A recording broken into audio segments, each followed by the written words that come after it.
Salut l'équipe, c'est le Baliste. Donc cette vidéo c'est la suite de mon débrief sur la tournée en Australie. Et du coup, si vous n'avez pas vu la première partie, je vous invite à le faire avant de regarder cette vidéo. Avant toute chose, j'ai le plaisir de vous annoncer que j'ai 10 places à donner à mes abonnés pour le match de préparation entre l'UBB et le Biarritz Olympique. Donc le match aura lieu le 20 août prochain, du coup c'est vendredi là qui arrive.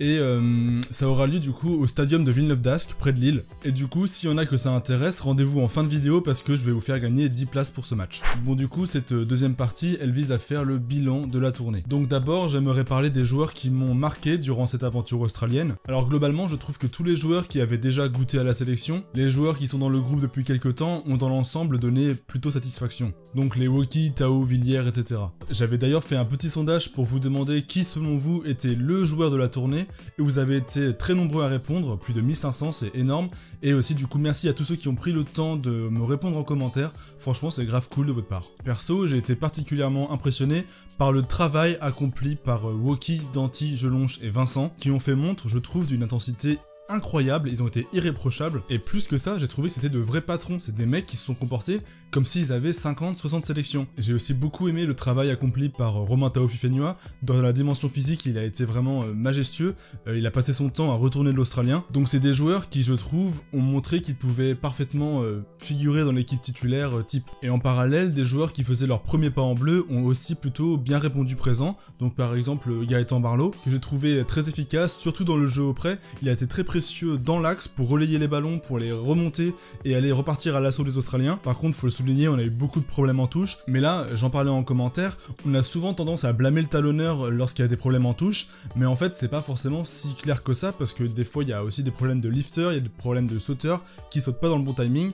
Du coup là, est-ce que c'était dû exclusivement à Gaëtan Barlow? Je ne sais pas. Mais un autre joueur, Bisut en bleu, qui s'est fait pas mal remarquer, et que vous avez aussi beaucoup plébiscité dans le sondage, c'est bien évidemment Melvin Jaminet. Il a vraiment fait montre d'un niveau très intéressant, surtout pour un joueur qui jouait en Pro D2 cette saison. Et si on passe sur la bourde du premier test qui mène à notre défaite, il a quasiment réalisé un sans faute sur les 3 matchs. Il a été précis dans le jeu au pied, plutôt assuré sous les ballons hauts, et aussi très présent en attaque malgré le peu de ballons disponibles. En revanche, s'il est un joueur qui sort perdant de cette tournée, c'est bien Louis Carbonel. Beaucoup l'attendaient au tournant après ses prestations plutôt décevantes en équipe de France, et le moins qu'on puisse dire, c'est qu'il n'a pas vraiment pu répondre présent. Pour une fois qu'il avait vraiment les clés du camion, sans être barré par Jalibert ni par Ntamak, il n'a pas su se montrer décisif. Déjà dans le jeu courant, où la plupart de l'animation a été gérée par Couillou, puisqu'en fait l'attaque française a été surtout menée avec le numéro 9, avec beaucoup de jeux auprès, et il me semble même, j'avais noté, que sur le premier test, Louis Carbonel ne fait que 4 passes dans le match, ce qui est vraiment très peu, voire même dérisoire pour un numéro 10. Mais également dans le jeu au pied, la plupart des coups de pied ont été pris en charge par Couillou et par Jaminet, ce qui fait que le Toulonnais s'est cantonné à un rôle presque exclusivement défensif, et donc ça c'est vraiment pas assez pour aller bousculer la hiérarchie mise en place. Et en comparaison, Astoy, sur le seul match qu'il a pu jouer, j'ai trouvé qu'il a réussi à rendre une copie beaucoup plus enthousiasmante, en allant prendre les ballons plus proches de la ligne et en faisant jouer autour de lui, et notamment sur l'essai de Barassi, malgré la vitesse et la précipitation, il identifie bien la solution en prenant la peine de sauter Vincent, qui lui est chassé par Hooper dans son dos, et donc il sert Barassi qui arrive lancé parfaitement dans le timing. Bref, on verra bien qui le staff choisira à l'avenir pour suppléer Ntamak et Jalibert,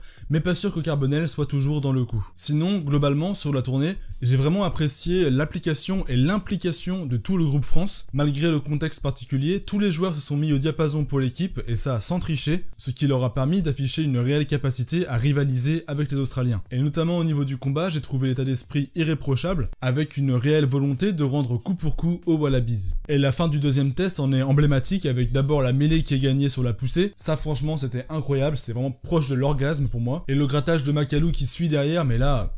franchement quoi. Donc on pourrait dire que cette tournée est une satisfaction, qu'on a donné beaucoup de fil à retordre aux Australiens avec l'équipe C, que l'on a découvert un vivier français incroyable malgré la défaite. Et c'est en partie vrai. Cependant, cette tournée me laisse un goût très amer en bouche. Pourquoi? Eh bien parce que premièrement, on aurait dû la gagner tout simplement. Les 2 matchs qu'on perd le sont à cause de nos mauvaises décisions. Au vu de la physionomie des 3 rencontres, on aurait dû gagner les 3 tests. Faut quand même se rappeler que les Australiens, ils ont jamais mené quasiment durant cette tournée. Même pas une mi-temps en cumulé. On a quasiment toujours été devant au score. Sur le premier match, par exemple, on enchaîne les erreurs qui nous mènent à la défaite. Danti fait le plus gros du travail en allant gratter le ballon de la gagne, mais regardez l'endroit de la pénalité, et ensuite, regardez l'endroit où on va jouer la pénale touche. On gagne même pas 10 mètres, comment c'est possible à ce niveau? On a encore encore un ballon à jouer, il faut le jouer le plus loin possible de notre but. Ensuite, on lance en fond d'alignement en touche sur Cretin, alors qu'on a eu des difficultés en touche sur tout le match. Donc forcément, Cretin ne parvient pas à capter le ballon et Iribarren le reçoit de manière catastrophique. En panique, il le transmet sans réfléchir à Jaminet, qui n'est absolument pas prêt à le recevoir, alors que Jelonche, lui, il avait vu la situation et il s'était proposé. Là, si tu la passes à Jelonche, normalement tu sais que ça va tenir le choc. On recule un petit peu au plaquage, mais les partenaires viennent couvrir, on garde le ballon au chaud,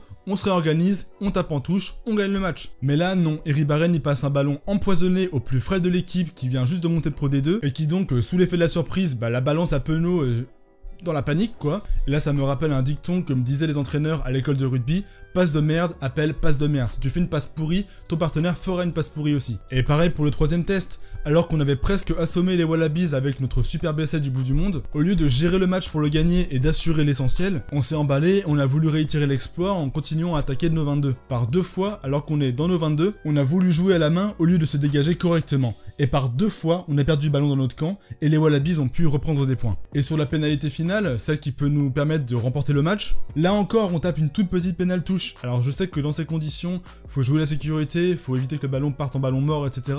Mais quand même, il y a un monde entre les deux là. Et sur le maul qui suit, on n'est pas capable de sortir le ballon dans les temps, alors que les Australiens commencent à nous étouffer. On s'entête à garder le ballon dans le maul, alors qu'on n'avance plus et forcément on se fait étouffer. Alors oui, je peux paraître amer, et je le suis. Qu'on soit clair, j'adore l'équipe de France, j'aime son staff, j'aime ses joueurs, et je les supporterai coûte que coûte. Mais entendre parler de tournée satisfaisante, pour moi, ça ne passe pas. Être satisfait d'une seule victoire alors qu'on était à 2 doigts de remporter toute la tournée, pour moi c'est franchement impossible. On est dans le money time pour France 2023 là, faut gagner, gagner, gagner. Ça fait 10 ans qu'on se répète le mythe des défaites encourageantes, qu'on se congratule d'avoir trouvé des nouveaux joueurs super malgré la défaite, et oui c'est cool, mais ça suffit plus. Ce discours-là, moi, il me sort par les trous de nez à force. Alors c'est vrai qu'il y a du mieux et qu'on recommence à gagner, notamment contre des équipes contre lesquelles on gagnait plus, comme l'Irlande, le Pays de Galles, l'Angleterre. Mais sur le plan des titres, on n'a rien. Que dalle. On ne peut plus se contenter d'une 2e place dans le tournoi ou d'une tournée inachevée comme celle-ci. Et l'argument de dire oui, mais c'est normal qu'on perde parce que la plupart des joueurs cadres, ils étaient en finale, ils ont pas pu venir.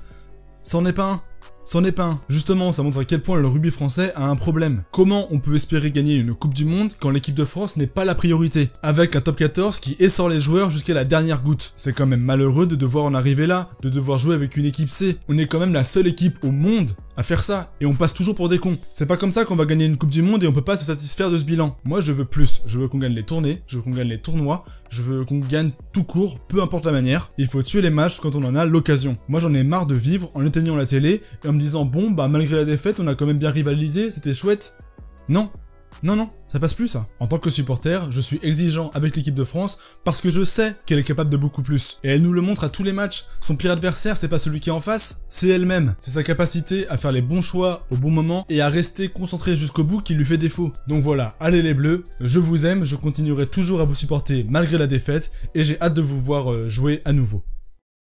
C'est la fin de cette vidéo, j'espère qu'il vous aura plu. Jusqu'à présent, c'est sûrement la vidéo qui m'a demandé le plus de temps à faire avec la partie 1 et la partie 2. Au total, je pense que le projet m'a pris facile 35-40 heures à réaliser, de l'écriture, de l'analyse, jusqu'au rendu final du montage. J'ai essayé de couvrir le plus d'aspects possible, mais il y a plein de choses qui sont passées à la trappe et dont j'aurais aimé parler. Et donc si vous avez des choses à rajouter, si vous n'êtes pas d'accord, si vous voulez me corriger, du coup dites-le moi en commentaire. Aussi, si vous voulez me soutenir, le meilleur moyen c'est tout simplement de s'abonner, de lâcher un pouce bleu et de m'écrire un petit message en commentaire. Aussi, n'oubliez pas d'activer la cloche des notifications pour montrer à YouTube que mon contenu vous intéresse. Vous êtes de plus en plus nombreux à me suivre et à apprécier mon contenu et franchement ça me fait chaud au cœur, donc merci à vous. Et donc avant de partir, pour ceux qui sont intéressés par les places de rugby pour le match UBB et Biarritz, donc d'abord je remercie le bureau lillois de France 2023 qui me les a offertes, et du coup j'ai décidé de faire un concours sur Instagram pour vous les faire gagner. Et donc pour ce faire, il y a une petite démarche à suivre, donc déjà faut me suivre moi, l'Ovaliste, faudrait aussi suivre la Ligue des Hauts-de-France de rugby, je vous mettrai tous les liens et tout, ainsi que le stadium de Villeneuve-d'Ascq. Donc les 3 comptes, moi, la Ligue des Hauts-de-France, le stadium. De toute façon, sur mon compte Instagram, je ferai une publi qui va récapituler tout ça, et cette publication, faudra la commenter, avec un commentaire qui dit « je participe » ou « je veux les places », etc., qui me montre que vous êtes intéressé. Et parmi les gens qui auront commenté, je piocherai au hasard 10 abonnés qui pourront recevoir les places. Donc voilà, là c'est vraiment la fin de la vidéo, c'est la fin de cette analyse de la tournée de nos Bleus en Australie. Sur ce, moi je vais retourner faire ma prépa physique, moi je vous dis à la prochaine, bye l'Ovalie.